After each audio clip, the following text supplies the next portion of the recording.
Hello and welcome to the carving of maxillary canine. So let's discuss about the anatomical features first.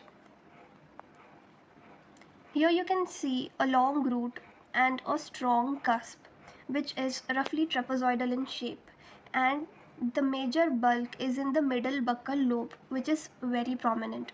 Secondly, you can see that there is a tilt distally to the root which is prominent from the apex.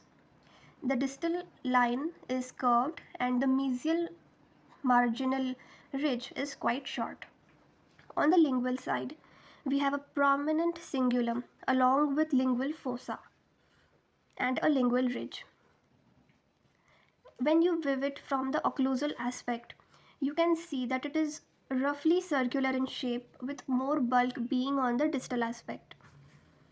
Also, it is more lengthier from the labiolingual dimension than the mesiodistal dimension. Okay, let's talk about the mesial and distal aspects, which are quite similar to each other.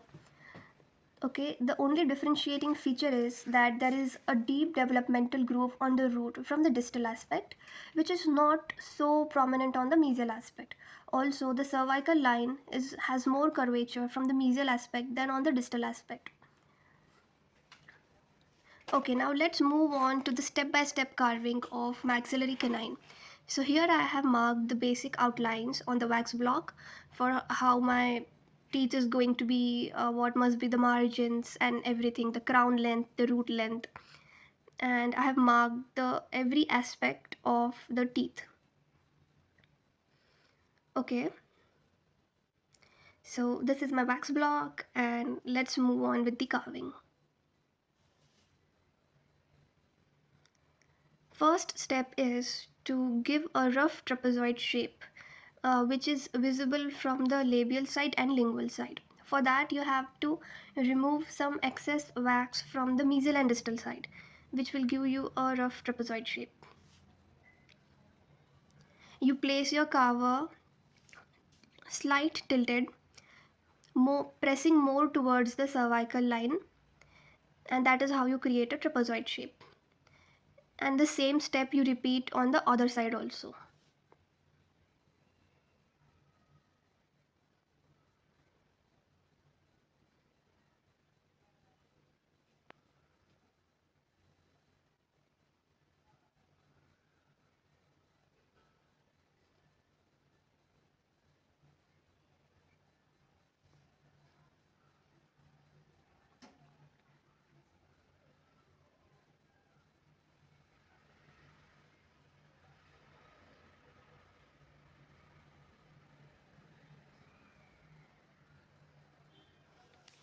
One pro tip that I can give to my students is that if the standard text mentions the mesiodistal diameter to be 7 mm, for example, you have to keep in your mind 9 mm and carve 9 mm because 2 mm is left for the finishing. So now here I have given a rough shape and I will move on to the second step. That is the slopes, mesial and distal. So you have to keep your carver inclined, mark a midline, and carve accordingly.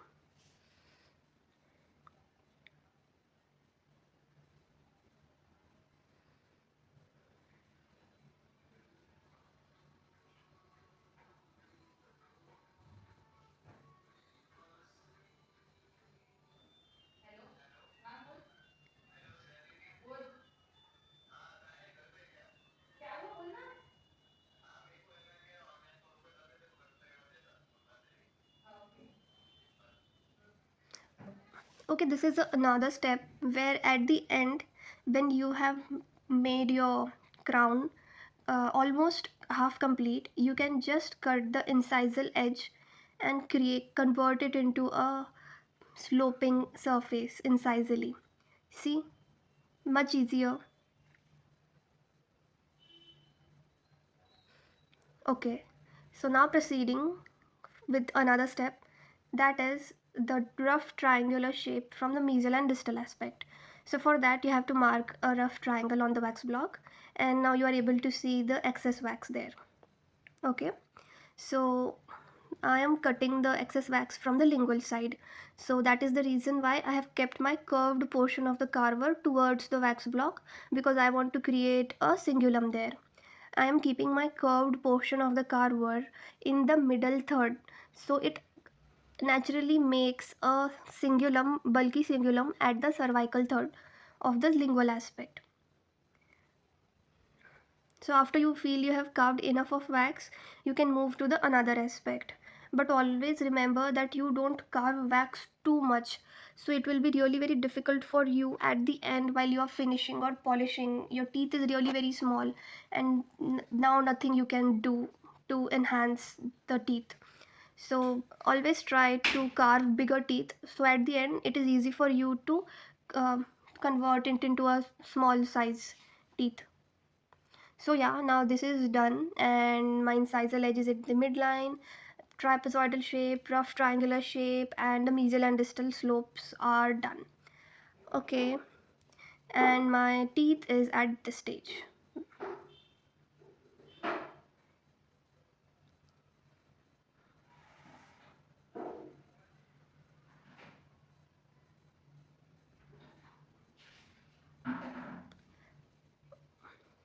Now always remember that all the teeth are a bit constricted from the cervical third. So you have to cut out some of the wax from the cervical third area to show that constriction.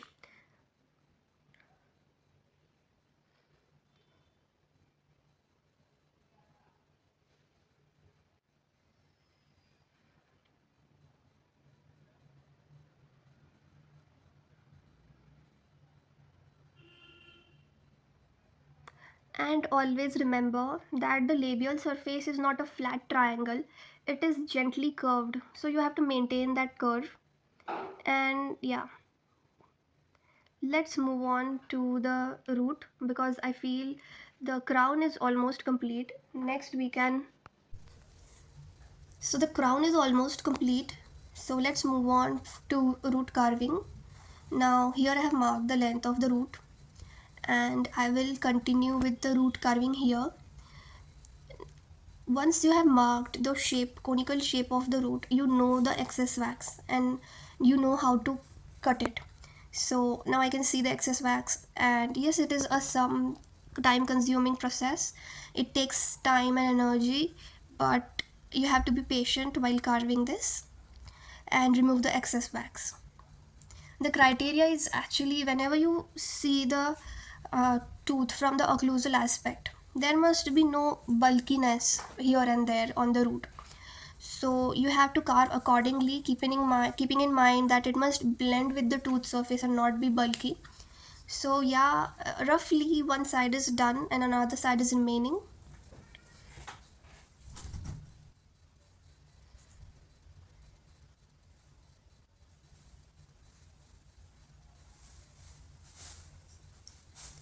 Okay, now you can see how the root is blending with the teeth on the one side. Now let's move on to the another side and repeating the same strokes, same steps again.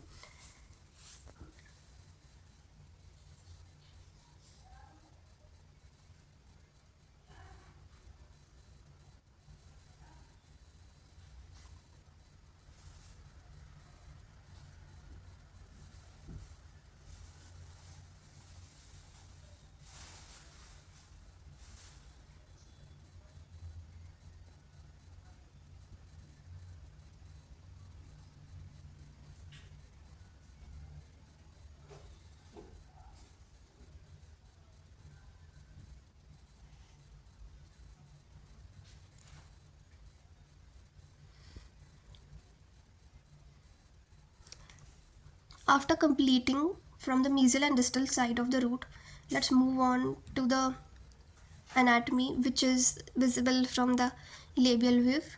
And here I am carving down the root accordingly to give it a conical shape. And yeah, after my root is a half done, I'm trying to finish off my crown cervical line. So here you have to carve like C-shaped strokes on the cervical line, which will make your teeth look a little bit constricted from the cervical line and enhance your cervical line and give a natural shape to the teeth. And yeah, and accordingly you have to carve your root also, because the root is thin at CEJ, it is not bulky. The enamel is also thin at CEJ, they both are blending with each other. No enamel is bulky, no cementum is bulky, so carve accordingly. And always keep a diagrammatic reference in front of you to give your carving a direction. Don't carve blindly. Always keep the pictures of canine, whatever is given in your standard text, or just draw a rough diagram like what you are going to follow through the carving. So it will give your carving a direction. So here I am patiently working on the apex because I know at this stage it can break off. So don't apply too much of force to the wax block at this stage and carve very patiently. Here wherever I see the bulkiness, I am just trying to smoothen it out with very light strokes from all the sides to make the root look smooth.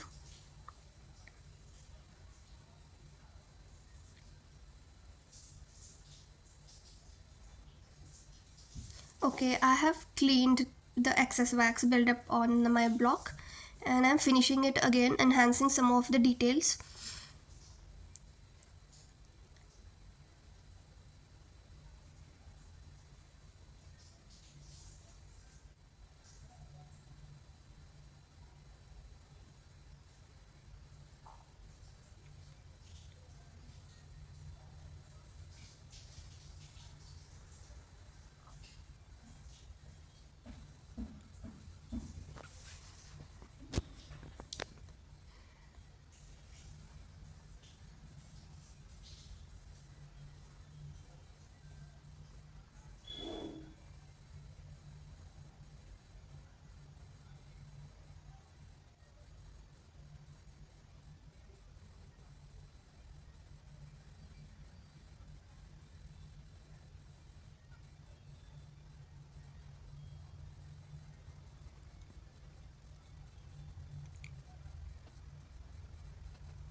So here I'm working on the apex to give it a conical shape and make it look a bit distally curved.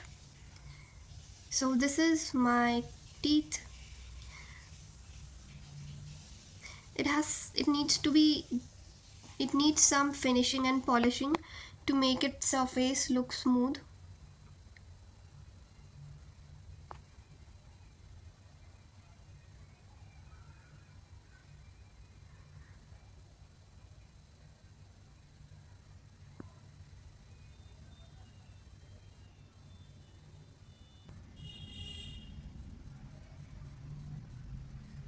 Here I am carving some more wax out from the mesial aspect to make it look distally curved.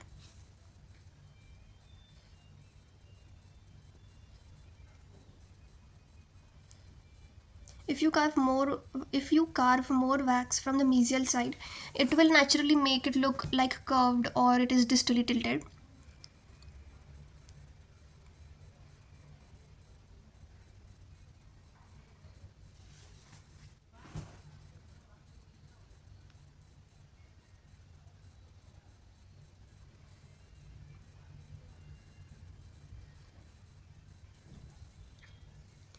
So here I'm done with the maxillary canine, and I feel it is one of the most aesthetic, one of the most beautiful canine in the world.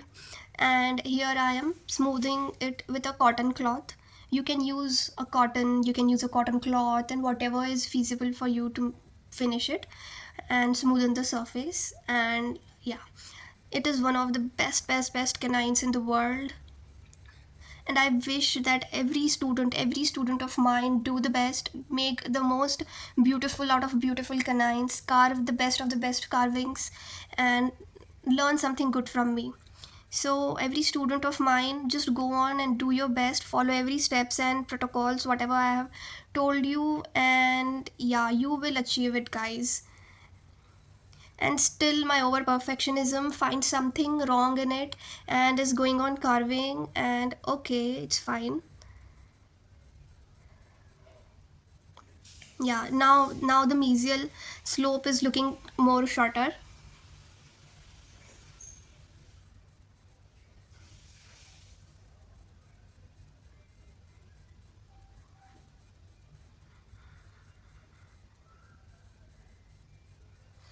Okay, please let me know in the comments what do you think and what have you learned. And yeah, this is the developmental groove. This is the another side of carver, which is used to create grooves. You have to just glide it over the root surface and press it.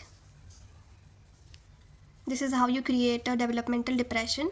And you can also use the pointed part of the carver to deepen the depression.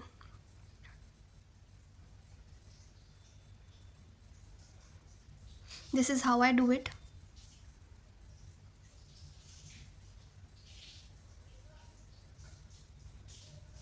So this is it, guys. After finishing and polishing, this is how it is. Let's have a cross check. The root tilted, crown. The crown is as I have planned. Lingually, the ridges and cingulum are perfect. Occlusally, everything is according to the guidelines. And mesially, distally, it is as I have planned. Thank you so much, guys, for watching the video.